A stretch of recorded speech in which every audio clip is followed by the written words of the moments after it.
বছর ঘুরে ফিরল রক্তাক্ত জুলাই, আত্মত্যাগ আর প্রাপ্তির সমীকরণে টানাপোড়েনে বাংলাদেশ।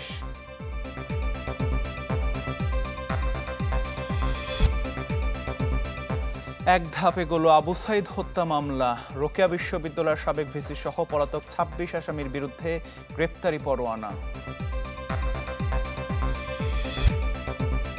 প্রধান উপদেষ্টা ও মার্কিন পররাষ্ট্রমন্ত্রীর ফোনালাপ, নির্বাচন সংস্কার, আঞ্চলিক নিরাপত্তা নিয়ে আলোচনা। হোলি আর্টিজান হামলার ৯ বছর, নির্মূল না হলেও ধসে গেছে জঙ্গি সংগঠনগুলোর নেটওয়ার্ক, দাবি পুলিশের।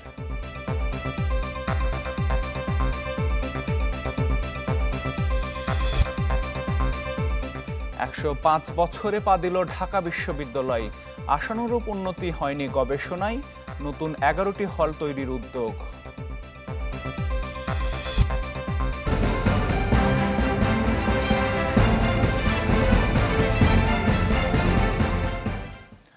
এক বছর পর দগদগে স্মৃতি হয়ে ফিরে এলো রক্তাক্ত জুলাই, স্বাধীন বাংলাদেশের ইতিহাসে অন্যতম নৃশংস মাস, যেই মাসে ছাত্র জনতার উপর নির্বিচার বুলেট চালায় শেখ হাসিনা সরকার। নড়ে ওঠে ১৬ বছরের ফ্যাসিবাদী মসনদ, ১৪০০ শহীদ আর প্রায় ২০,০০০ আহতের আত্মত্যাগের ঋণ এখনও খুঁজে ফিরছে নতুন বাংলাদেশকে। দর্শক, জুলাই গণঅভ্যুত্থানের মাস ঘিরে আজ থেকে চ্যানেল 24-এর সংবাদে থাকছে বিশেষ আয়োজন রক্তে ভেজা জুলাই। আজকের রিপোর্ট শফিকুল ইসলাম সবুজের। জুলাই ৫৪ বছরের স্বাধীন বাংলাদেশে লড়াই সংগ্রামের ইতিহাসের ক্যালেন্ডারে জায়গা করে নেয়া নতুন এক রক্তাক্ত ইতিহাস।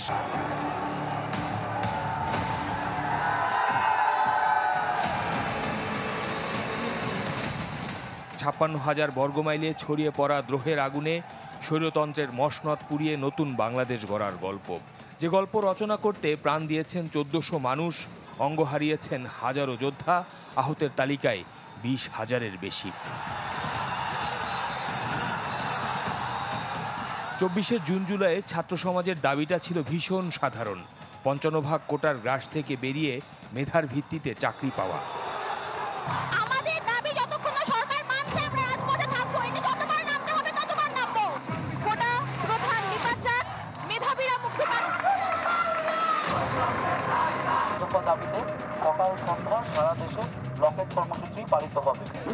কোটা বিরোধী আন্দোলনকে ক্ষণে ক্ষণে কটাক্ষ করেই ক্ষান্ত হননি তৎকালীন সরকার প্রধান। বল প্রয়োগ, গুম, খুন সবকিছু করে ছাত্রছাত্রীদের এমন খাদের কিনারায় দাঁড় করিয়েছিলেন যেখানে তাদের পথ খোলা ছিল একটাই, মুক্তি অথবা মৃত্যু। মুক্তিযোদ্ধা সন্তান নাতিপুতিরা কেউ মেধাবী না, যত রাজাকারের বাচ্চারা নাতিপুতি হলো মেধাবী, তাই না?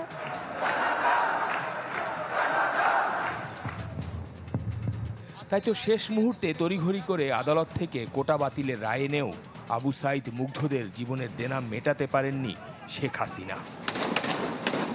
অতঃপর কোটা বিরোধী সংগ্রাম রূপ নেয় আওয়ামী ফ্যাসিবাদ পতনের আন্দোলনে। ১৬ বছরের সীমাহীন বৈষম্য, গুম, খুন, দুর্নীতিতে অতিষ্ঠ জনতার স্রোত মিশে যায় রাজপথে।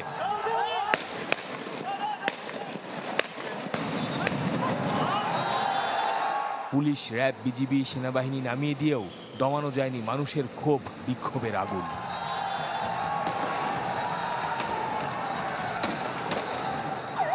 শেষমেশ ইন্টারনেট বন্ধ করে দিয়ে ১৮-১৯ জুলাই ছাত্র জনতার ওপর চালানো হয় বর্বর হত্যাযজ্ঞ। কিন্তু শোষকের বন্দুক থেকে যতই গুলি বেরিয়েছে ততই ছড়িয়েছে আন্দোলনের স্ফুলিঙ্গ।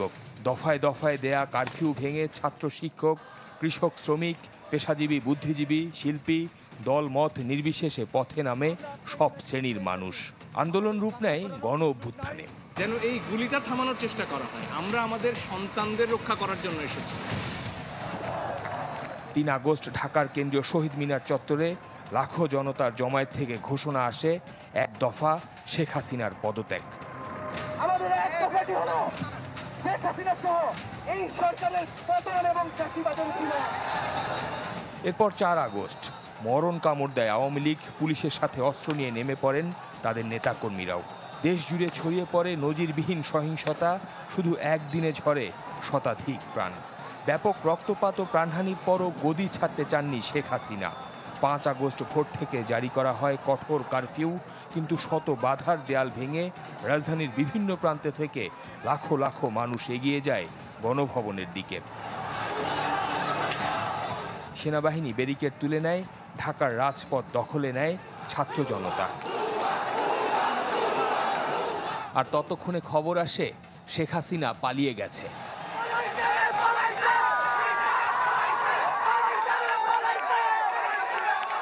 16 বছর ফ্যাসিবাদের কেন্দ্রবিন্দু হয়ে ওঠা গণভবনে 5 আগস্ট যে দৃশ্যের অবতারণা হয়েছিল, নতুন ইতিহাসের পাতায় তার নাম 36 জুলাই।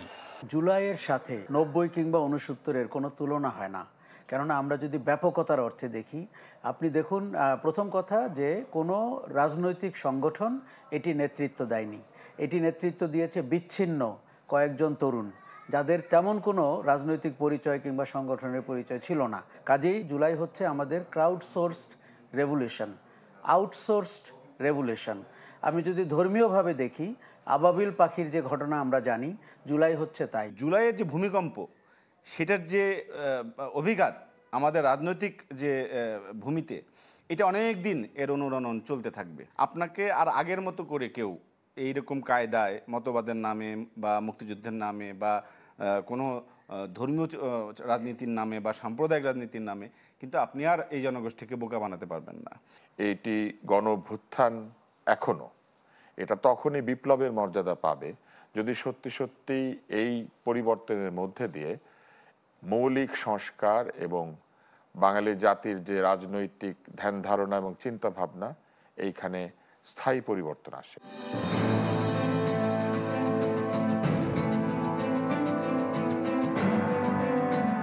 যে জুলাই জন্ম দিয়েছে নতুন আশার, নতুন স্বপ্নের, তবে শহীদদের সেই স্বপ্নেরা কতটা বাস্তবতার পথ ধরে হাঁটছে, সামনের দিনে অপেক্ষা করছে সেই হিসাব নিকাশ। শফিকুল ইসলাম সবুজ, চ্যানেল 24, ঢাকা। সকল বাধা অতিক্রম করে গণতন্ত্র প্রতিষ্ঠা করা হবে বলে মন্তব্য করেছেন বিএনপির সিনিয়র যুগ্ম মহাসচিব রুহুল কবির রিজভী। জুলাই অভ্যুত্থানের শহীদদের স্মরণে রাত 12টায় কেন্দ্রীয় শহীদ মিনারে ছাত্রদলের জাতীয় সঙ্গীত পরিবেশন ও মোমবাতি প্রজ্বলন কর্মসূচিতে তিনি এই মন্তব্য করেছেন।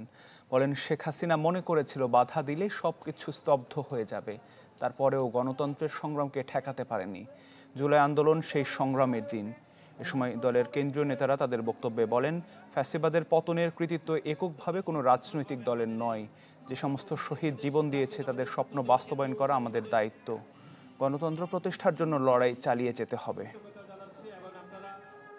শেখ হাসিনা, তোমার এত কিছু ছিল, তোমার এত বাহিনী, তারপরে ছাত্রলীগ, যুবলীগ, তারপরেও কিন্তু তুমি গণতন্ত্রের মুক্ত বাতাসে আনার যে সংগ্রাম, সেই সংগ্রামকে তুমি ঠেকাতে পারোনি।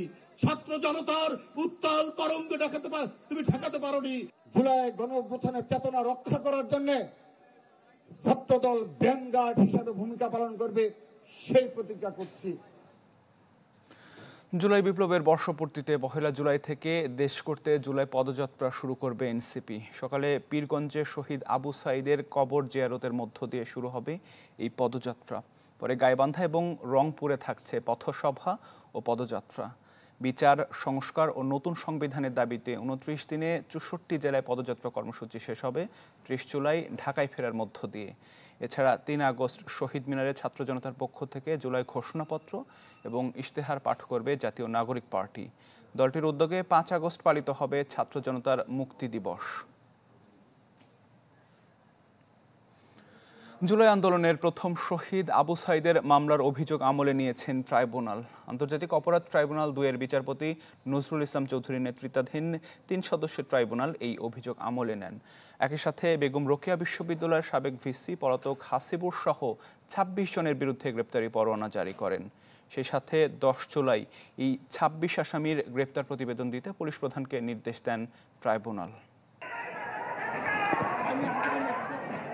16 জুলাই 2024 দুপুর 2টা 17 মিনিট। কোটা বিরোধী আন্দোলনে বেগম রোকেয়া বিশ্ববিদ্যালয়ের সামনে পুলিশের বন্দুকের নলের মুখে বুক চিতিয়ে দাঁড়িয়ে প্রতিবাদ করছিলেন আবু সাঈদ। কয়েক ফুট দূর থেকে পুলিশের ছোড়া গুলিতে মাটিতে লুটিয়ে পড়েন আবু সাঈদ। ওই দৃশ্য ছড়িয়ে পড়ার পর জুলাই আন্দোলন স্ফুলিঙ্গের মতো ছড়িয়ে পড়ে দেশের সর্বত্র। ছাত্রদের আন্দোলন রূপ নেয় সব শ্রেণী পেশার মানুষের দুর্বার প্রতিবাদে। চলতি বছর ফেব্রুয়ারিতে আবু সাইদের পরিবারের পক্ষ থেকে ট্রাইব্যুনালে অভিযোগ জমা দেয়া হয়। শুরু হয় তদন্ত। গেল 24 জুন প্রতিবেদন প্রসিকিউশনে জমা দেয় তদন্ত সংস্থা। যাচাই বাছাই শেষে আনুষ্ঠানিকভাবে যা দাখিল করা হলো ট্রাইব্যুনালে, যেখানে আসামি করা হয়েছে বেগম রোকেয়ার সাবেক ভিসি হাসিবুর সহ 30 জনকে। 30 জন আসামির বিরুদ্ধে অপরাধ আমলে গ্রহণ করেছেন ইন্টারন্যাশনাল ক্রাইমস ট্রাইব্যুনাল অ্যাক্টের 3-2 এবং 4-1-2-3 এই ধারায় তাদের বিরুদ্ধে অপরাধ আমলে গ্রহণ করেছেন। আগামী 10ই জুলাই পরবর্তী শুনানির জন্য দিন ধার্য করেছেন। ওই দিন যে 4 জন আসামি গ্রেপ্তারকৃত আছে তাদেরকে গ্রেপ্তার দেখানো পূর্বক তাদেরকে উপস্থিত করানোর জন্য জেল অথরিটিকে নির্দেশ দিয়েছেন এবং বাকি যে 26 জন আসামি আছে তাদেরকে গ্রেপ্তার করে ওই তারিখে হাজির করার জন্য আইন শৃঙ্খলা রক্ষাকারী বাহিনীর প্রতি নির্দেশ দিয়েছেন। এদিন ট্রাইব্যুনাল কারাগারে থাকা 4 জনকে নতুন করে গ্রেফতার দেখিয়ে বাকি 26 জনের বিষয়ে নতুন করে গ্রেপ্তারি পরোয়ানা জারি করেন। চিফ প্রসিকিউটর গেল 16 বছরে আওয়ামী দুঃশাসনের চিত্র তুলে ধরেন ট্রাইব্যুনালে। একই সাথে তদন্ত প্রতিবেদনে বলা হয়, সেদিন পুলিশ সদস্য আমির হোসেন ঠান্ডা মাথায় গুলি করে আবু সাইদকে হত্যা করে। সুপিরিয়র দায় হচ্ছে শেখ হাসিনার, আসাদুজ্জামান খান কামালের, আইজিপির এবং তারপরে পুলিশের রংপুরের যারা ঊর্ধ্বতন কর্তা ছিলেন তাদের ব্যাপারে ঊর্ধ্বতন দায় এখানে এই মামলাতে পাওয়া গিয়েছে এবং তাদের ব্যাপারে চার্জশিট দাখিল করা হয়েছে এবং পাশাপাশি অক্সিলিয়ারি ফোর্স হিসাবে আওয়ামী লীগ, যুবলীগ এবং বিশ্ববিদ্যালয়ের ভিসি সহ বিশ্ববিদ্যালয়ের প্রশাসন। 25 বছর বয়সী আবু সাইদ বেগম রোকেয়া বিশ্ববিদ্যালয়ের ইংরেজি বিভাগের 12তম ব্যাচের শিক্ষার্থী ছিলেন। তিনি বিশ্ববিদ্যালয়ের কোটা সংস্কার আন্দোলনের অন্যতম সমন্বয়কও ছিলেন। মাসুদুর রহমান, চ্যানেল 24, ঢাকা। প্রধান উপদেষ্টা অধ্যাপক ডক্টর মোহাম্মদ ইউনূসের সাথে টেলিফোনে কথা বলেছেন মার্কিন পররাষ্ট্রমন্ত্রী মার্কো রুবিও। সোমবার সন্ধ্যা 7:30টায় বাংলাদেশের প্রধান উপদেষ্টা অধ্যাপক ডক্টর মোহাম্মদ ইউনূসের সঙ্গে টেলিফোনে কথা বলেছেন তিনি। প্রায় 15 মিনিট ব্যাপী এই ফোনালাপ ছিল উষ্ণ, সৌহার্দ্যপূর্ণ ও গঠনমূলক, যা দুই দেশের মধ্যকার দৃঢ় দ্বিপাক্ষিক সম্প্রীতির প্রতিফলন।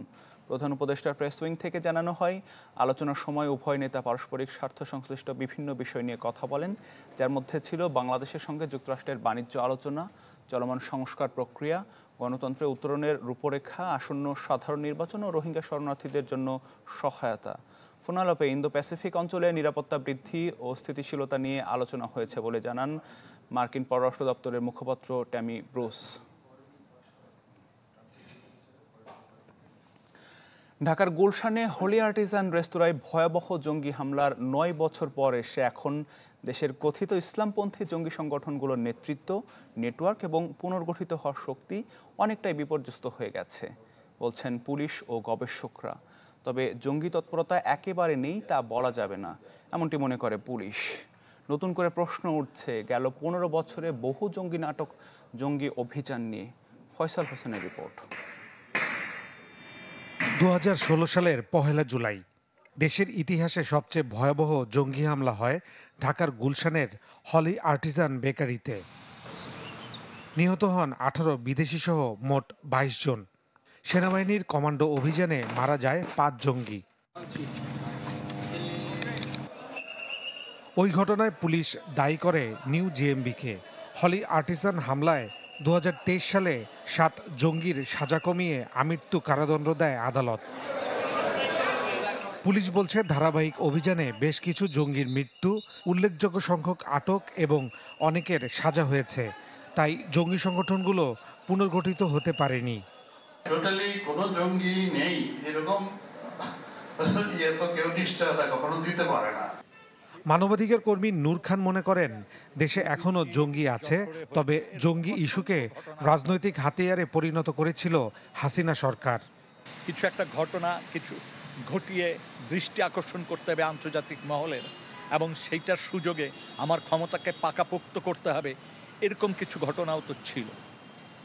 সুতরাং সর্বক্ষেত্রে রাজনৈতিক এটা বলা যাবে না, আবার সর্বক্ষেত্রেই সত্য ঘটনা এটা বলা যাবে না। তার মানে হচ্ছে একদিকে ছিল অনেক সত্য ঘটনা, আর একদিকে এই সত্য ঘটনার পাশাপাশি কিছু নাটক সাজিয়ে নিজেরা ফায়দা হাসিল করার চেষ্টাও আমরা বিগত দিনে দেখেছি। দেশের জঙ্গিরা যাতে মাথাচাড়া দিতে না পারে সেজন্য রাজনৈতিক দল ও আইনশৃঙ্খলা বাহিনীকে সজাগ থাকার পরামর্শ তার। ফয়সাল হোসেন, চ্যানেল 24, ঢাকা। আজ ঢাকা বিশ্ববিদ্যালয় দিবস। এবার 104 বছর পূর্ণ করেছে দেশের প্রথম বিশ্ববিদ্যালয়টি। উপাচার্য বলছেন, প্রথম সারির জার্নালে গবেষণা প্রকাশে প্রণোদনা দিবে বিশ্ববিদ্যালয়। আবাসন সমস্যা সমাধানে নেওয়া হয়েছে নতুন 11টি হল তৈরির উদ্যোগ। আর শিক্ষক শিক্ষার্থীদের মূল্যবোধ বাড়াতেও নেওয়া হচ্ছে পদক্ষেপ। মোহাম্মদ জসিমউদ্দিনের ছবিতে শামীমা সুলতানার রিপোর্ট।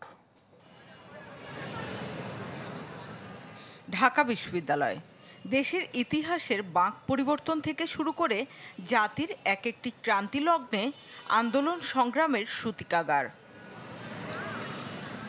শুধু মুক্তিযুদ্ধ আর 90-এর গণ অভ্যুত্থানেই নয়, 24-এর স্বৈরাচার হটানোর আন্দোলনেও এই বিশ্ববিদ্যালয়ের শিক্ষার্থীরা ছিলেন নেতৃত্বের ভূমিকায়।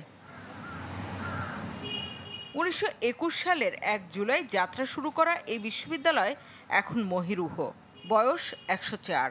মাত্র 12টি বিভাগ দিয়ে যাত্রা শুরু করা এই বিদ্যাপীঠে এখন 13টি অনুষদে 83টি বিভাগ আর 12টি ইনস্টিটিউট। কিন্তু যুগে যুগে অন্যায়ের বিরুদ্ধে সংগ্রাম করে গৌরব যতটা কুড়িয়েছে, ততটা কি পেরেছে উচ্চশিক্ষার মানোন্নয়ন ও গবেষণায়? এই প্রশ্নে ব্যর্থতার কথা নির্দ্বিধায় স্বীকার করেছেন উপাচার্য। প্রথমত, আমাদের সম্পদের সীমাবদ্ধতা আছে। আমাদের এখনও গবেষণা বাজেট 2% আমাদের পুরো বাজেটের, খুবই অপ্রতুল। কিন্তু আমাদের এখনও আন্তর্জাতিক মানের অনেক শিক্ষক আছেন। আমাদের সীমিত সম্পদের মধ্যেও কিছু করার চেষ্টা করছি। যেমন আমাদের পাবলিকেশনের জন্য যে খরচ, সেটা বিশ্ববিদ্যালয়ের ফান্ড থেকে দেওয়ার চেষ্টা করা হচ্ছে। ঢাকা বিশ্ববিদ্যালয়ে স্বাধীনতার পর থেকে কম করে হলেও 70টি হত্যাকাণ্ড ঘটেছে। সবশেষ গত 1 বছরেই ঘটেছে 2টি হত্যার ঘটনা, কিন্তু আজ পর্যন্ত বিচার হয়নি একটিরও, যা নিয়ে গদবাঁধা উত্তর প্রশাসনের।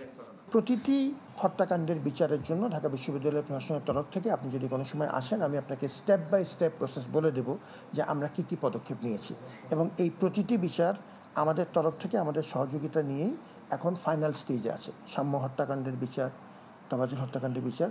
একসময় প্রাচ্যের অক্সফোর্ড তকমা পাওয়া এই বিশ্ববিদ্যালয়ে যৌন হয়রানির অভিযোগ ওঠা বেশিরভাগ ঘটনার তদন্তই দেখেনি আলোর মুখ।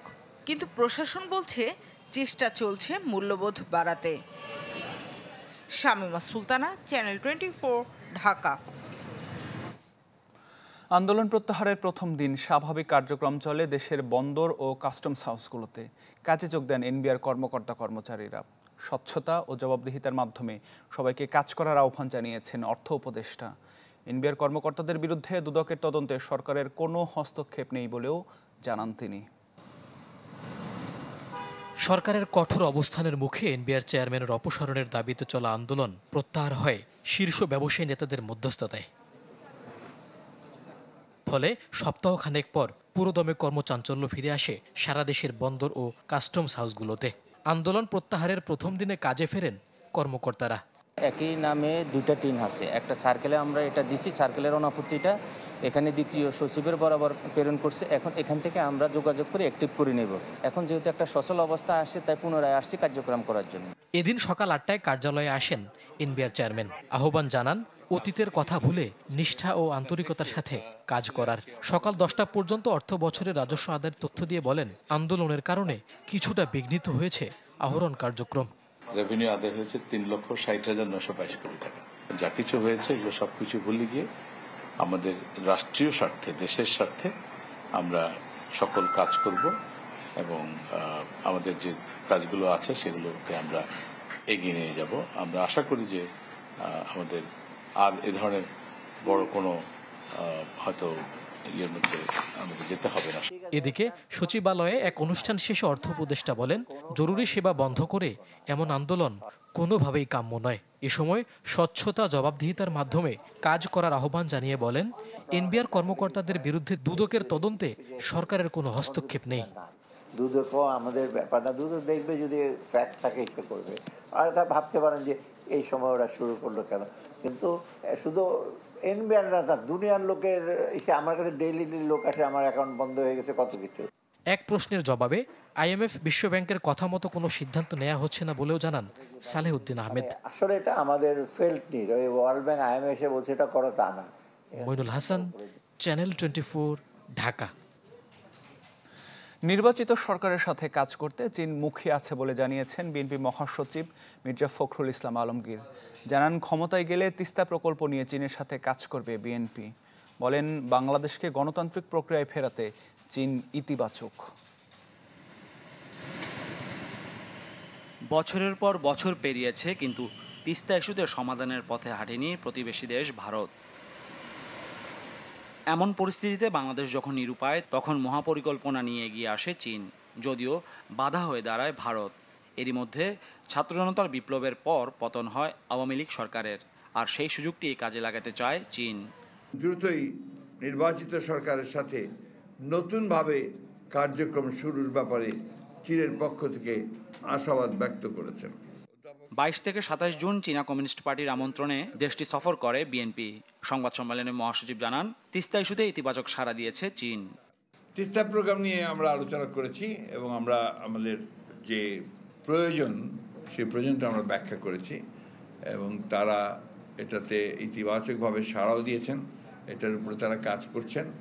আমরা অবশ্যই তাদের যে প্রস্তাব যদি তারা দেয় সেই বিষয়টা আমরা ভবিষ্যতে যদি আমরা কখনো সরকার পরিচালনার দায়িত্বে আসি তখন সেটা আমরা অত্যন্ত ইতিবাচকভাবেই দেখব বলে আমরা বলেছি। সফরে উঠে আসে রোহিঙ্গা ইস্যুটিও। অত্যন্ত আগ্রহের সঙ্গে এবং ঐকান্তিকতার সঙ্গে তারা এই বিষয়টির উপরে কাজ করছেন এবং মিয়ানমার গভর্নমেন্টকে তারা রাজি করার চেষ্টা করছেন যে খুব দ্রুত এই এক্সপেডিশনটা খাওয়ার জন্য। এদিকে সোমবার সকালে ওলামা দলের অনুষ্ঠানে বিএনপি স্থায়ী কমিটির সদস্য ডক্টর মঈন খান বলেন, জুলাই আগস্টের অভ্যুত্থান একদিনে সৃষ্টি হয়নি, বিগত 15 বছরের আন্দোলনের ফল এটি। সেই ছাত্র সমাজের আমি বিনীতভাবে বলবো, তার শতকরা 80 থেকে 90% ছাত্র জনতা বিএনপির প্রতিনিধি। মাহফুজ কামাল, চ্যানেল 24, ঢাকা। জোড়াতালি দিয়ে চলছে ডিএনসিসির 360 কোটি টাকার সড়ক বাতি প্রকল্প। দুটি প্রকল্পের আওতায় বিভিন্ন সড়কে বসানো হয় 52,000 বাতি। 1 দশকের ওয়ারেন্টি থাকা প্রত্যেকটি বাতির মূল্য 43,000 টাকা। তবুও বছর না ঘুরতেই নষ্টের হিড়িক পড়েছে। চুক্তি অনুযায়ী ঠিকাদার সংস্থার রক্ষণাবেক্ষণের কথা থাকলেও নেই দৃশ্যমান উদ্যোগ। রাজধানীর অভিজাত এলাকা হিসেবে পরিচিত গুলশান, কিন্তু সড়কে নেই আভিজাত্যের ছাপ। কয়েক মাস ধরে নষ্ট এখানকার সড়কের বেশ কিছু বাতি।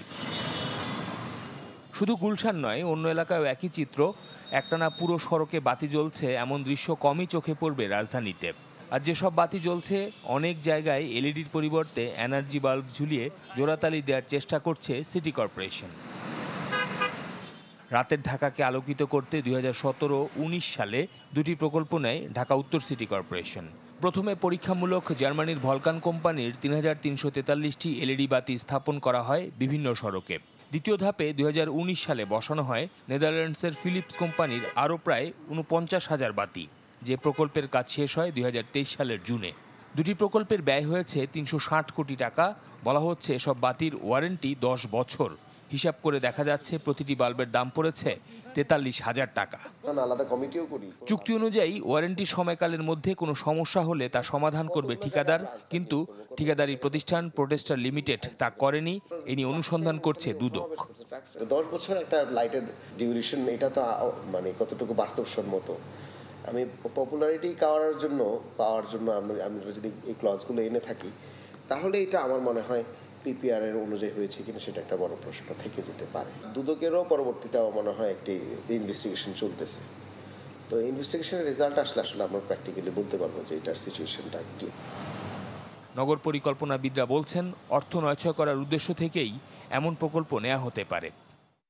যখনই নির্বাচিত হয়ে আসে বা যে সময়টাতে আসে, তাদের মধ্যে এক ধরনের প্রবণতা দেখি, সেটা হচ্ছে যে দ্রুত কিছু করতে হবে, ভিজিবল কিছু করতে হবে, এবং এখানে একটা ব্যবসায়িক চিন্তা ভাবনার একটা প্রাধান্য পায়। যে অংশটা ইগনোর হয়, যে অংশটা অবহেলিত হয়, সেটা হচ্ছে সাস্টেনেবিলিটি, টেকসই হওয়া। সড়কে পর্যাপ্ত আলো না থাকায় রাজধানীতে নিরাপত্তা ও দুর্ঘটনা ঝুঁকি সহ নানা রকম সমস্যায় পড়তে হয়, এমন অভিযোগও আছে নগরবাসীর। শফিকুল ইসলাম সবুজ, চ্যানেল 24, ঢাকা। বিআরটি এর মাধ্যমে সড়ক থেকে মেয়াদোত্তীর্ণ গাড়ি তুলে নেবে সরকার। সচিবালয়ে চীনের বিশেষজ্ঞ দলের সাথে মতবিনিময় শেষে কথা জানিয়েছেন পরিবেশ উপদেষ্টা সৈয়দা রিজওয়ানা হাসান। বলেন, এরই মধ্যে অনুমোদন মিলেছে নতুন 250 বাস কেনার। ভাঙাচোরা সড়কও সংস্কার হবে অক্টোবরের মধ্যেই। জানান, ধুলা দূষণ কমানোর মাধ্যমে মানুষকে স্বস্তি দেওয়ার চেষ্টা করছেন তারা। বায়ু দূষণ কমাতে স্বল্প, মধ্য ও দীর্ঘমেয়াদে পরিকল্পনা নেওয়া হবে।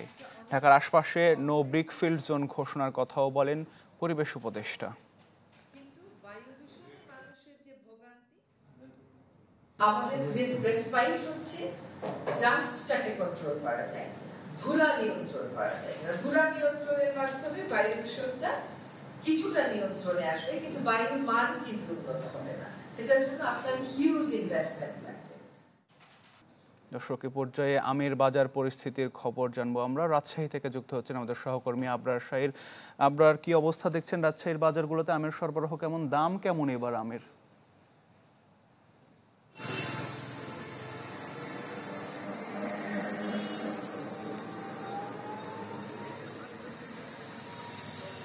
আতিক, আমরা যদি বলি তাহলে মে মাসের 15 তারিখ থেকে শুরু হওয়া যে মৌসুম, সেটি প্রায় শেষের দিকে এখন, কারণ জুলাই মাসের শেষ নাগাদ এই আমটি থাকবে এবং এখন আসলে দামটা অনেকটাই চড়া। কারণ প্রথম দিকে যেই ল্যাংড়া, তারপরে গোপালভোগ যে আমগুলো ছিল, সেই আমগুলো প্রায় শেষের দিকে। এখন যে আমটা বাজারে পাওয়া যাচ্ছে মূলত ফজলি আম থেকে শুরু করে বাড়িফোর, তারপরে সবচেয়ে পপুলার যে আমটি রয়েছে আম্রপালি, এছাড়া ল্যাংড়ারও প্রায় শেষের দিকে রয়েছে এবং বিভিন্ন জাতের আম কিন্তু এখানে রয়েছে। তবে খুচরা বাজারের সাথে পাইকারি বাজারের অনেকটাই পার্থক্য আমরা লক্ষ্য করেছি। পাইকারি বাজারে দাম কিছুটা কম থাকলেও খুচরা বাজারে কিন্তু 80, 90, 75 এই ধরনের দাম যাচ্ছে। আমরা একটু জানতে চাই যারা বিক্রেতা রয়েছে রাজশাহীর এই শিরোইল বাজারে, আমের বাজারটাতে, এটাই সকাল থেকে শুরু হয়। আপনার কাছে মূলত কি কি আম আছে এবং আসলে দামগুলো কিরকম, চাহিদা কিরকম? আমরুপালি ধরেন যে এটা আছে, এটা 2000 বিক্রি, এটা হলো 2400 টাকা বিক্রি মন মন মন।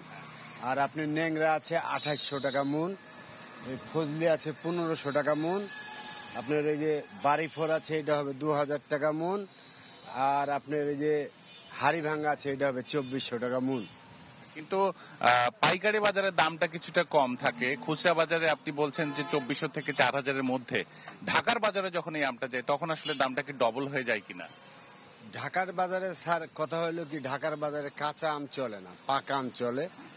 ওই আমটা ধরেন যখন জাম হয়ে যায় আড়তে, তখন দেখা যায় এক পাইক আমাদের মতন এক বাগানালা নিয়ে গেলে আপনি ধরেন আমার বাগানেই বলছে 2000 টাকা দাম, কিন্তু ঢাকার বাজারে যে 1400-1600 টাকা বিক্রি করতে হচ্ছে। এই জন্য কিছুটা দামটা বৃদ্ধি পায়। অনেক ধন্যবাদ আপনাকে। যারা আসলে আম নিতে চান, শুধুমাত্র রাজশাহী কেন্দ্রিকই এখন আমের বাজারটা বিস্তৃত নেই। এটি নওগাঁ, সাপাহার এবং চাঁপাইনবাবগঞ্জের দিক থেকে যে বাজারটি, সেটিও কিন্তু এখন ঢাকামুখী চলে গেছে। তো মোটামুটি এই ছিল আমার কাছে সকালবেলা আমের বাজারের খবরাখবর। আতিক। জি আবরার, অনেক ধন্যবাদ যুক্ত হবার জন্য। রাজশাহী থেকে সহকর্মী আবরার শাহীর আমের বাজার পরিস্থিতির খবর জানাচ্ছিলেন। পরের প্রসঙ্গে যেতে চাই। সাতক্ষীরার মরিচাপ নদীর উপর নির্মিত 7টি সেতু ধসে পড়েছে 1 থেকে 1.5 মাসের মধ্যে। ফলে যোগাযোগ বিচ্ছিন্ন হয়ে পড়েছে সদর, দেবহাটা ও আশাশুনি উপজেলার অন্তত 30টি গ্রামে। স্থানীয়দের অভিযোগ, নিম্নমানের সামগ্রী আর তদারকির অভাবেই এমন বিপর্যয়। এই চিত্র সাতক্ষীরার মরিচাপ নদীর উপর নির্মিত 7টি পাকা সেতুর। 1 থেকে 1.5 মাসের ব্যবধানে এর কোনোটি ভেঙে পড়েছে নদীর মাঝখানে, কোনোটির এক পাশ পারে অপর পাশ নদীতে, আবার কোনোটিতে বাঁশ বেঁধে পার হচ্ছেন কেউ কেউ। 7টা ব্রিজ সবগুলো নদীতে এখন ভেঙে গেছে। বিশেষ করে এল্লাচর বাজার যে ব্রিজ, এই ব্রিজ সাতক্ষীরা সদর মেডিকেল কলেজ হাসপাতাল যোগাযোগ ব্যবস্থা খুবই বন্ধ। আমাদের ব্রিজ ভেঙে গেছে, আমাদের যাওয়া আসার কোনো সম্ভাবনা নেই। ফলে সদর, দেবহাটা ও আশাশুনি উপজেলার অন্তত 30 গ্রামের যোগাযোগ বিচ্ছিন্ন রয়েছে। আমরা এই পথ দিয়ে স্কুলে যাই, এই ব্রিজটা ভেঙে গেছে, আমরা এই পথ দিয়ে অনেক সমস্যা হয়, আমরা যেতে পারিনি। যেখানে মতো ভেঙে পড়তে পারে, বিরাট ঝুঁকিপূর্ণ ব্রিজ, তাড়াতাড়ি করার দরকার। আমরা বলতে চাচ্ছি যে সরকারের কাছে যেভাবে হোক আমাদের এই ব্রিজটা যেন খুব দ্রুত হয়। সাতক্ষীরা সদর উপজেলার নির্বাহী অফিসার বলছেন, সেতুগুলোর সংস্কার প্রস্তাবনা পাঠানো হয়েছে স্থানীয় সরকার মন্ত্রণালয়ে। আমাদের সাতক্ষীরা উন্নয়ন প্রকল্পের প্রায় ৩,০০০ কোটি টাকার একটা বরাদ্দ আশা করতেছি ইনশাল্লাহ দ্রুতই টেকনিক্যাল অ্যাপ্রুভাল হবে। আমাদের সেই বরাদ্দে এবং সেই ডিপিপিতে আমাদের এখানে আমরা প্রয়োজন অনুসারে প্রাথমিকভাবে 2টি ব্রিজের আমরা প্রস্তাব দিয়েছি, যেগুলো এলজিডি বাস্তবায়ন করবে। 2014 থেকে 18 সালে সাতক্ষীরার প্রত্যন্ত অঞ্চলের মানুষের জন্য নির্মাণ করা হয় এই সেতুগুলো। Desk report, channel 24। বলছিলাম সেতু ধসে যোগাযোগ বিচ্ছিন্ন হয়ে পড়েছে 30টি গ্রাম। দুর্ভোগের খবর জানাতে আমাদের সহকর্মী আমিনা বিলকিস ময়না যুক্ত হচ্ছেন সাতক্ষীরা থেকে। ময়না, এখন বিকল্প কিভাবে এই গ্রামবাসীরা যাতায়াত করছেন সেটি জানাবেন এবং স্থানীয় প্রশাসনের পক্ষ থেকে কোনো পদক্ষেপ নেওয়া হয়েছে কিনা? আতিক, আপনি যেমনটি বলছিলেন, আমি দাঁড়িয়ে আছি মরিচচাপ নদীর পাড়ে। এই মরিচচাপ নদীতে একটি দুটি নয়, 7টি ব্রিজ ধসে পড়েছে 1 থেকে 1.5 মাসের মধ্যেই। এই ব্রিজগুলো ভেঙে যাওয়ার ফলে এই অঞ্চলের মানুষ এবং এই অঞ্চলের মানুষের সাথে শ্যামনগর, দেবহাটা এবং কালীগঞ্জের মানুষের যোগাযোগ একেবারে বন্ধ হয়ে গিয়েছে। এখানকার এই পারে যে মানুষগুলো আছে এবং ওই পারে যে মানুষগুলো আছে, তাদের আত্মীয় স্বজন যদি মারাও যায় তাহলে তাদের দেখতে যাওয়ারও কোনো সুযোগ নেই। এই অঞ্চলের মানুষ এখন কি বলছে আমরা সেইটাই শুনবো। আসলে এই যে মরিচচাপ নদী 7টি ব্রিজ ধসে পড়েছে, এখন কি অবস্থা আপনাদের? এই আশাশুনি সাতক্ষীরা সদর উপজেলার এই মরিচচাপ নদীর যে 1 থেকে 1.5 মাসের মধ্যে 7টা ব্রিজ এমনি ভেঙে গেছে। ভেঙে যাওয়াতে এই এলাকার বিশেষ করে এই সাতক্ষীরা সদর উপজেলা, দেবহাটা উপজেলা, শ্যামনগর, আশাশুনি, কালীগঞ্জ উপজেলার যেসব জনগণ এই পথ দিয়ে যাতায়াত করত, তাদের চরম দুর্ভোগের শিকার হয়েছে চলাচলের জন্য। এই ব্রিজ ভেঙে যাওয়ার কারণেই দেখা যাচ্ছে যে এখানের কোমলমতি ছাত্রছাত্রী তাদেরও চলাচলের ব্যাপক অসুবিধা হচ্ছে আর কি। এখানে কলেজ আছে, স্কুল আছে, মাদ্রাসা আছে, সেখানেও তারা যাতায়াতের খুবই ধন্যবাদ। আসলে এই যে ব্রিজগুলো ধসে পড়েছে, এই ধসে পড়ার কারণে এখানকার যে মানুষগুলো এপার থেকে ওপারে যাবে, ওপার থেকে এপারে আসবে, তারা কিন্তু বিকল্প তাদের যাওয়ার কোনো ব্যবস্থা নেই। তারা এই চিকন বাঁশের উপর দিয়ে যাওয়া আসা করছে, যেটা আসলে খুবই ঝুঁকিপূর্ণ এবং যখন জোয়ার আসে তখন খরস্রোতা এই নদীতে যদি কেউ পড়ে যায় তাহলে তার আর ওঠার কোনো ব্যবস্থা নেই। এখন এখানে কর্তৃপক্ষ বলছে যে মন্ত্রণালয়ে প্রস্তাবনা দেওয়া হয়েছে, খুব শিগগিরই ব্যবস্থা নেওয়া হবে। এই ছিল মরিচচাপ নদীর ধসে পড়া ব্রিজের সর্বশেষ পরিস্থিতি। জি, অনেক ধন্যবাদ যুক্ত হবার জন্য। আমাদের সহকর্মী আমিনা বিলকিস ময়না আমাদের সাথে যুক্ত হয়েছিলেন সাতক্ষীরা থেকে। কুষ্টিয়ার মিরপুরে পূর্বশত্রুতার জেরে এক কৃষককে হাতুড়ি দিয়ে পিটিয়ে হত্যার অভিযোগ উঠেছে ছাত্রদল নেতার বিরুদ্ধে।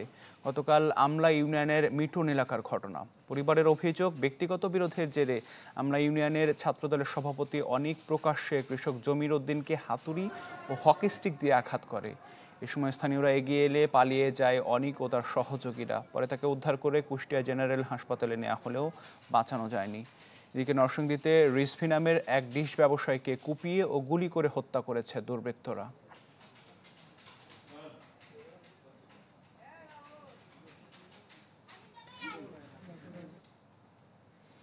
নাটোরের বড়াই গ্রামে ছাত্রদল নেতাকে চাঁদা না দেয়ায় ইউপি চেয়ারম্যানকে মারধরের অভিযোগ উঠেছে। গতকাল সংবাদ সম্মেলনে এমন অভিযোগ করেন ভুক্তভোগী 5 নম্বর মাঝগাঁও ইউপি চেয়ারম্যান আব্দুল্লাহ আল আজাদ দুলাল।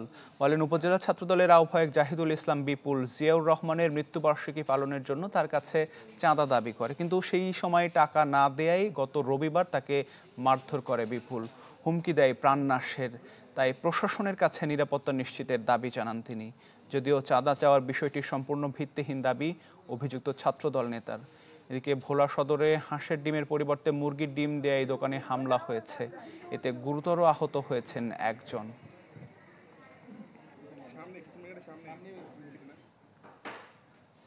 নওগাঁয় গেল এক বছরের মধ্যে সবচেয়ে বেশি দামে বিক্রি হচ্ছে চাল। সাধারণ ভোক্তা ও খুচরা ব্যবসায়ীরা দুষছেন মিলারদের কারসাজিকে, আর মিলারদের দাবি ধানের দাম বেশি হওয়ায় বেশি দামে বিক্রি করতে হচ্ছে চাল। এ নিয়ে আরও জানাতে যুক্ত হচ্ছেন সহকর্মী হারুনুর রশিদ চৌধুরী। হারুন, জানাবেন বিস্তারিত কারণ কি?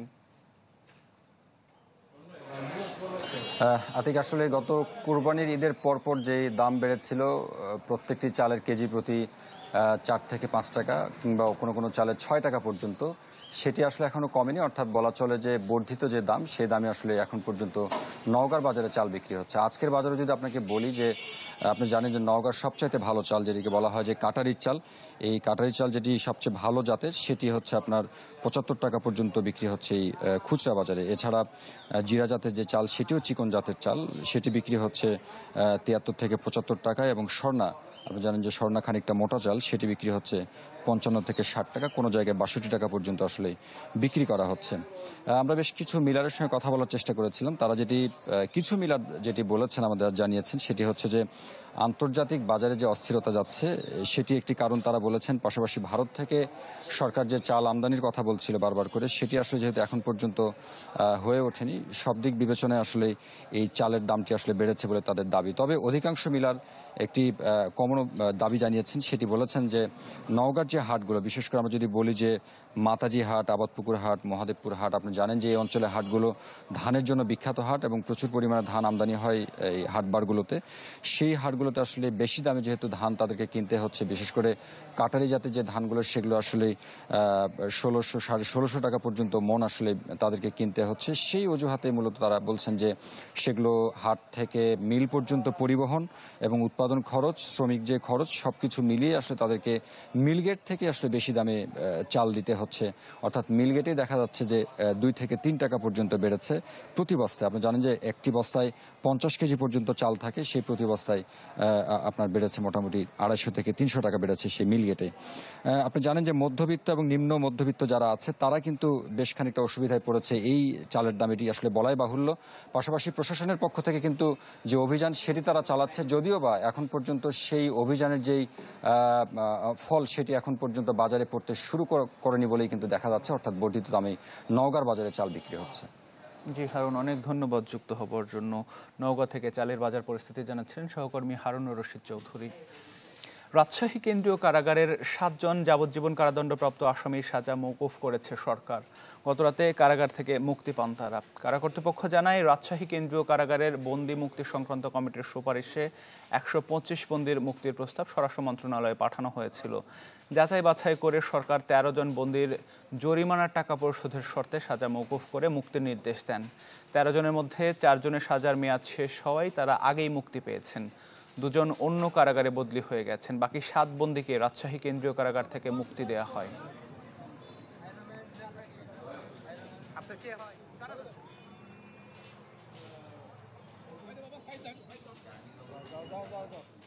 কুমিল্লার মুরাদনগরে নারী ধর্ষণের প্রতিবাদে সাতক্ষীরা ও গাইবান্ধায় মানববন্ধন হয়েছে। গতকাল সাতক্ষীরা শহরের পিএন স্কুল মাঠ এলাকায় মানববন্ধন হয়। বক্তারা বলেন, সারা দেশে নারী ও শিশু নির্যাতনের ঘটনা উদ্বেগজনক হারে বাড়ছে, যা রাষ্ট্রের বিচারহীনতার ফল। দাবি জানান কুমিল্লার মুরাদনগরের ঘটনার সাথে জড়িতদের দৃষ্টান্তমূলক শাস্তির। একই দাবিতে গাইবান্ধার আসাদুজ্জামান মার্কেটের সামনে মানববন্ধন করেছে জেলা নারী মুক্তি কেন্দ্র ও সমাজতান্ত্রিক ছাত্র ফ্রন্ট।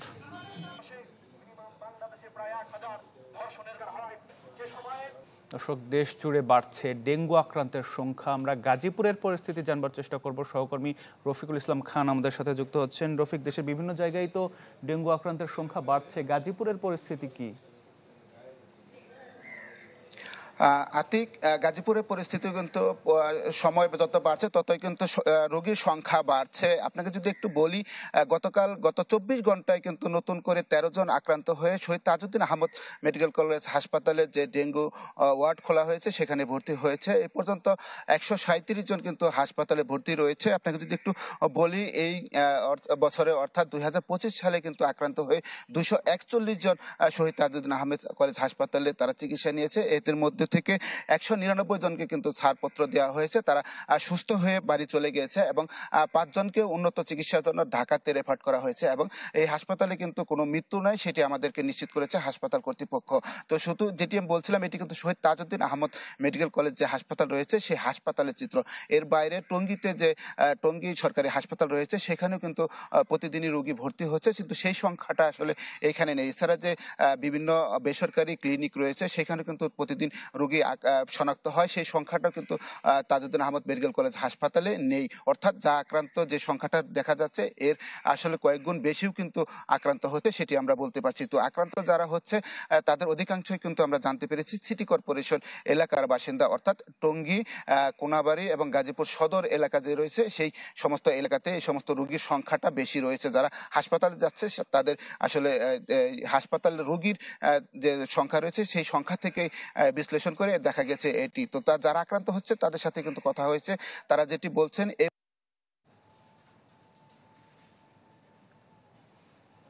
দেখছেন না এবং না দেখার কারণে কিন্তু ডেঙ্গুর যে আকার সেটি ভয়াবহ হচ্ছে। তো রফিক, অনেক ধন্যবাদ যুক্ত হবার জন্য। আমাদের সহকর্মী রফিকুল ইসলাম খান গাজীপুর থেকে ডেঙ্গু পরিস্থিতির খবরাখবর জানাচ্ছিলেন।